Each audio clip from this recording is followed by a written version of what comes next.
बदलते दौर के साथ लोग धान गेहूं की फसलें छोड़ बागवानी की फसलों की ओर रुख कर रहे हैं, जिससे वह कम लागत में अच्छा मुनाफा कमा रहे हैं। बागवानी की खेती में किसान सब्जियों के साथ ही फूलों की खेती बड़े पैमाने पर कर रहे हैं, जिसमें किसान गुलाब के फूलों की खेती बड़े स्तर पर करते हैं, क्योंकि इसकी खेती पूरे साल की जा सकती है। इसके लिए किसान ग्रीन हाउस या पॉली हाउस बनाकर गुलाब की खेती कर सकते हैं, क्योंकि बाजार में गुलाब के फूलों की मांग अधिक रहती है। गुलाब के फूलों को पूजा पाठ से लेकर शादी समारोह के साथ ही सौंदर्य उत्पाद बनाने में भी प्रयोग में लाया जाता है, जिसके कारण यह बेहद मुनाफे वाली खेती है, जो अन्य फसलों की तुलना में किसानों को अधिक लाभ पहुंचाती है।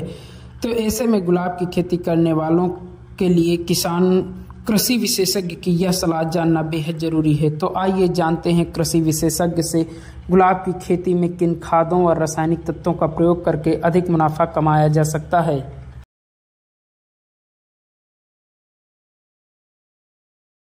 खेती करते हैं तो सर्वप्रथम वह अगर गुलाब की खेती नए सिरे से करना चाहते हैं तो उनको अपने खेत की मिट्टी की जांच सबसे पहले करानी चाहिए।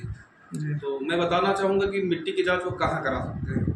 मिट्टी की जांच वह अपने नज़दीकी मृदा स्वास्थ्य लैब जो है, जो मिट्टी की जांच का केंद्र है कृषि विभाग में जी, वहाँ पे करा सकते हैं। जिसमें अगर वो नाइट्रोजन, फास्फोरस, पोटास की मात्रा जानना चाहते हैं कि उनकी मिट्टी में कितना है, तो उसके लिए निर्धारित शुल्क है तकरीबन 29-30 रुपए के आसपास उसका शुल्क है।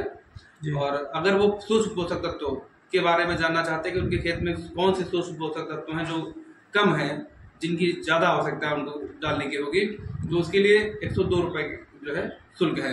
उसको दे करके अपने खेत से मिट्टी का नमूना ले करके लैब में जा करके जमा करेंगे और उसके जांच के उपरांत उनको एक मृदा स्वास्थ्य कार्ड उपलब्ध करा दिया जाएगा, जिसके आधार पर वह जो है गुलाब की खेती में पोषक तत्व प्रबंधन। सर, किसान गुलाब की खेती में किस खाद का प्रबंध करें?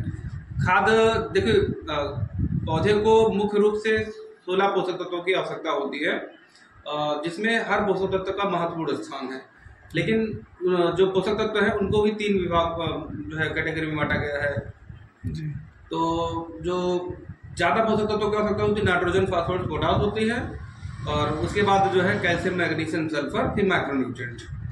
तो इन पोषक तत्वों को जो है किसान डालते रहें। और कैल्शियम, मैग्नीशियम, सल्फर, मैग्नीज, ये जो पोषक तत्व हैं ये गुलाब की खेती में ज़्यादा महत्व रखते हैं।